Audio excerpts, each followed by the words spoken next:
Hey friends, Ash here with Gents, and I've got another fragrance weekly rotation video for you guys. Been a little bit since I've done one of these. In this video, it's covering fragrances that grew on me over time. So these are fragrances that at one point I liked less than I do currently right now. So it doesn't necessarily mean that these are fragrances I hated or fragrances I disliked. Could be fragrances that I liked and now I love them. Could be fragrances that I got and I was kind of indifferent on them, you know, wishy-washy, and over time I grew to where I respected them and liked them. So we've got 7 different fragrances to talk about here today. Let's jump right into this and go over these fragrances that have grown on me over time.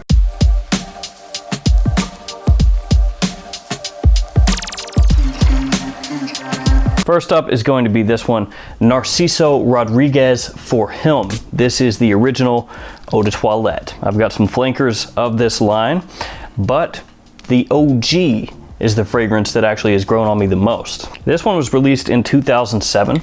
The perfumer is Francis Kurkdjian. Yes, from Maison Francis Kurkdjian and Jean-Paul Gaultier Le Male fame. He actually did this fragrance a couple of years before Maison Francis Kurkdjian was actually launched. It's got violet leaf, musk, amber, and patchouli as the notes in the fragrance. This one is clean, it's sweet, it's green, but at the same time, it's dark. It's gotten compared to the smell of wet concrete, which actually makes some sense when you look at the coloration of the bottle. Obviously gray on gray here, and it's got a cool look to it because the inside of the bottle is actually sprayed with this kind of matte gray paint, which you can see right here. The only drawback is can't really tell how much you've got left in there. Sometimes with fragrance bottles that have a really dark or matte finish on the outside of the bottle, you can tell how much is in there by going into a very dark room and either taking your phone with the flashlight on it or a bright flashlight, shining it to the back of the bottle, and then you can tell a little bit how much is in there. There's no way in a normal, or a normally lit room rather, that you could hold this up and see how much is in there. But if you go into a dark room with a bright enough flashlight, you might be able to. This one to me smells fantastic. It's a unique sort of scent, not trying to copy other things out there. Differs from your blue fragrances that you have coming out nowadays, though there is going to be a fragrance along those lines in this video as well. Great fragrance for a rainy day, and even though some people will say that this one is a little bit gloomy, again, that wet concrete kind of thing going on, to me, it actually puts me in a better mood. And if it's rainy outside, maybe a little overcast, something like this is gonna blend in well with that type of weather, but at the same time, put a smile on my face. And that one is one that when I first smelled it, I was like, I don't know if it's for me. I don't know how often I'm gonna wear it, but I went back to it and back to it and back to it. One of those fragrances where at first it maybe doesn't grab your attention and hold on, at least in terms of making you like it or love it. But then when you're not wearing it, you kind of think about it and go, I'd like to give that another go. You know, I'd like to check that out one more time. And after enough wear, it's one that I love now. All right, next up is a fragrance from Van Cleef and Arpels. It's actually the one that I was referencing before that's got that kind of blue fragrance vibe, and by that I mean versatile, compliment pulling, you know the drill. It's this one, Van Cleef and Arpels in New York. And this is one that I reviewed years back, and when I reviewed it, I was very lukewarm on it. Over time though, I've worn this more, and I've actually grown to like it a lot more now than I did originally. This one came out in 2016, and I bought this brand new as soon as I could. I was really pumped for this. It got just a little bit of hype because originally when I first heard about it, I hadn't seen the bottle. I hadn't seen the packaging, and Van Cleef & Arpels Midnight in Paris was still fresh in my mind and a lot of other people's minds because it was one of those cheapies that always got mentioned as one of the best cheapies that you could buy. Fantastic presentation on that fragrance, and actually I love the fragrance itself as well. Then it got discontinued, got really hard to find. Now the bottles go for a lot more than they used to. You used to be able to pick them up for 18 bucks on discounters, and then this one was announced. So you had Midnight in Paris, and now in New York. Maybe this one got unfairly lumped in with Midnight in Paris because they were doing another fragrance based around a city name. So you had New York, you had Paris, and a lot of people were like, wow, I bet it's gonna have another amazing presentation. The bottle's probably gonna be beautiful. It's gonna be a unique fragrance, do its own thing. And then it came out and it was not as unique as some people were hoping for. Orange, musk, lemon, lavender, sea notes, some of the notes in the fragrance. And actually, when you first spray this on, you might even think that there's ginger in there because it has that really fizzy, almost effervescent, sparkling citrus combo off the top that a lot of times would be paired up with ginger, but ginger's not an actual note in here. And while this definitely is going to be in the same family as your big blue fragrances out there, your Invictus, your Dylan Blue, to an extent your Sauvage, stuff like that, it doesn't smell exactly like any of those. So it does do its own thing. It's just that style of fragrance. So a lot of people, when they bought this, they were expecting something that was going to be more unique, again referencing back to Midnight in Paris. Then they got it and it was a clean, versatile, people-pleasing kind of fragrance, you know, blue fragrance. So a lot of people just wrote it off right away. They said, oh, it's generic, it sucks. And that was that. It's clean, again, heavy on the citrus. You got musk in here, you have woods, lavender, C notes, though the C notes in here, as I said, very clean. They're not those funky, dirty C notes where it's very oceanic and it has that saltiness to it. That's not the case here at all. At the end of the day, this one is under 30 bucks. It's extremely easy to wear. It's actually really, really pleasing. Smells very nice. So maybe you could smell it and say, yeah, it's not the most artistic thing on earth, but when you smell it, it smells good. And at the end of the day, that's what most people are gonna wear fragrances for. So after I kind of got over my initial disappointment with it, gave it some more wear and viewed it as its own thing, I grew to really, really like it. Just a great dumb reach kind of fragrance, the type of scent that when you're going out the door, you can grab it, spray it on, whatever situation you're going into, it's gonna work. And at the price, under 30 bucks for a 125 ml bottle still sealed, great deal. In terms of quality, it's right there on the level with most of those other fragrances that I mentioned before. It's just this one is way cheaper because of the fragrance house. All right, next up is another release from 2016, and this one is Jil Sander Sun Men Fizz. So Jil Sander does a summer release for Sun Men every single year. This one was for 2016. And the reason I bought this originally is just the bottle. Now this is a plain bottle. It's just a square. It's pretty thin. There's really not a lot going on with it. The cap is just a cheap plastic cap that really barely clicks in, but for some reason I really like the Sun Men bottles. I just think they look really pleasing. This one has ozonic notes, solar notes, C notes, orange blossom, vanilla, and this one is going to be a little bit too floral for some guys out there because that's really what it is. It's a sweet, warm, inviting, floral men's summer fragrance. It's actually a bit unique. I don't really have another fragrance that smells like this one. Now it's very inexpensive, so don't buy this and expect it to smell like a super hyper realistic floral fragrance. It's more warm, sweet, and almost reminds you of a day at the beach in terms of like putting some lotion on your skin, being out in the sun, stuff like that. When I bought this originally, it was under $20, so it was a low risk blind buy. Really, I just thought that the bottle looked cool. Seemed like people online had nice things to say about it, so I figured why not. I think it was $15, $16, something like that.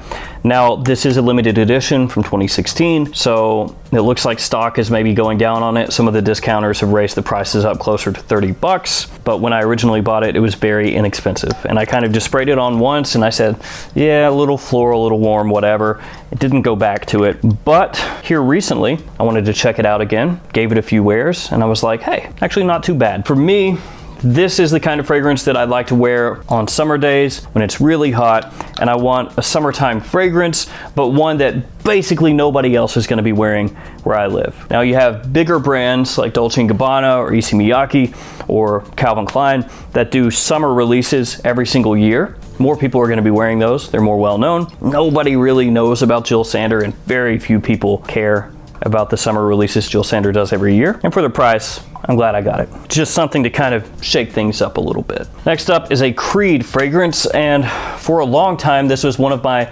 least favorite Creeds that I've been revisiting here lately, and over the years has grown on me a lot more than when I originally bought the fragrance a long time ago. And it's this one, Creed Royal Water. And this is not my only bottle. I also have a vintage bottle, a little 30 milliliter vintage bottle with the frosted cap. Citrus, juniper, basil, and mint. Some of the notes in this fragrance came out in 1997. This is going to be one of those spring and summertime Creed fragrances, which is what Creed is most well known for, other than Aventus, of course. It's got an herbal, citric opening. You've got an icy mint in there, got a bit of basil, a sharp juniper as well. It's crisp, it's fresh, it has kind of an old school vibe to it. Now obviously it came out a while ago, 23 years ago in 97, as I said before. So you may think that that's what I mean, like a late 90s old school vibe, but really it's got like a timeless, old school, refined, clean, sophisticated kind of vibe to it. If somebody came up to me and I had never smelled this, and they sprayed this on and said, hey, this was released around the time of Dior's Eau Sauvage, the original Eau de Toilette, I'd believe you. So if you said this fragrance came out 70 years ago, 80 years ago, I'd be like, yeah, I could see that. Sophisticated guy in a suit, well put together, wanting something for spring and summer that will freshen you up, but have kind of a soapiness, a clean soapiness as it dries down. I could see it. But came out in 97. Very pleasant, easy to wear, like lots of Creed warm weather fragrances. You could wear it formally, you could wear it casually. This is one, as I said, I didn't love right away. When I first sprayed this one on, not sure what I was expecting, but it's not one that I immediately said, oh yeah, that is a winner. And I think that happens with a lot of people. I think with Royal Water, it kind of gets overlooked. A lot of people are expecting something that just immediately blows them away because it's a Creed, whatever. But that is a fragrance that will grow on you. Over time, it grows on you more and more and more, and you start thinking of more situations that maybe you could wear that in, you know, more times. You'll start reaching for it, and before long, it starts to become one of your favorite Creeds. And that's one that's actually growing on me a lot here over the past, or has grown on me a lot over the past 12 months or so. Next up is a fragrance from L'Occitane, and this is Eau de Cade. Now, I don't know if this is discontinued or not. They had a fragrance called Cade, and that was discontinued, but then this came out, so it was like, okay, just a trade-off. This one is still on the company's website, as are all the other products, other than the Eau de Toilette. You've got like shaving cream, lotion, stuff like that. That's all on there as well, but you can't buy any of it right now. It just says add to wish list. And this fragrance has popped on and off discounters for quite a long time. As of right now, I don't believe it's on there. I checked a couple websites, it looked like it was sold out. So I do not know if this has been discontinued or not. I'm hoping not, and I'm not trying to stir up any sort of rumors or anything like that. It's just odd that the entire collection, when I was checking today, is not up for sale. One thing about these bottles as well, and it's like this on any bottle that I've ever bought from this company that is in this style, is, I don't know if you saw that or not, but when you take the cap off, put it on, take it off, put it on, the paint that's around where the cap clicks down will start to flake. So every time that you'll open it up, you'll just have little silver flakes pop off into the air. It doesn't really affect anything other than just being kind of annoying. This one has juniper, cedar, immortelle, pink pepper, and bergamot. That's some of the notes in the fragrance. And it's based primarily around juniper first and then cedar second. The juniper here is piney. There's a little bit of smokiness to the woods in here as well. It's dry, a little bit sweet, and primarily a woody scent. The pink pepper gives you little pops here and there as the fragrance dries down, and there's also labdanum in the base that's going to give you a little bit of rich sweetness. The fragrance is wonderful, really plays into things that I love, which is woodiness, a little bit of smoke, as I said before. Smells fantastic. I think it got overshadowed for me by Eau de Beau a little bit because I love that fragrance so much, and the first time I smelled that one, I was blown away. It was one of those times you smell a fragrance and you're just like, love it, gotta have it. Boom, right away. This one, I smelled it and I was like, yeah, pretty good, but I just kept going back to Eau de Beau. And so with this one, it took a lot longer time for me to come around to really loving it. As time went on though, I would go in and I would look at Eau de Beau and I'd be like, I'm gonna wear that. And then I would see this right next to it and I would go, maybe I'll switch it up and I'll go with this one.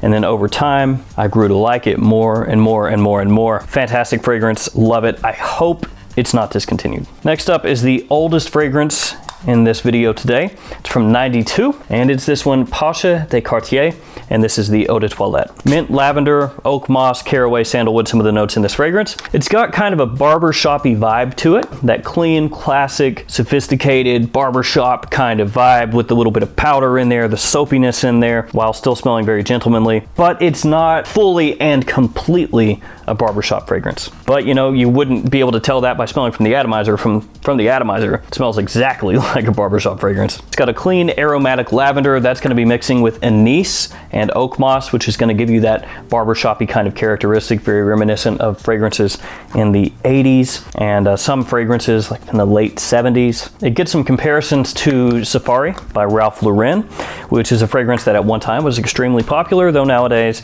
it's really faded away. Not so many people wearing or talking about that one anymore. So yeah, while this is going to give you that 80s barbershop vibe at times throughout the fragrance, it's not really as aggressive as a lot of those 80s fragrances were, not really as in your face. It's a little bit smoother, a little bit sweeter. And this is one that I just overlooked for a long time.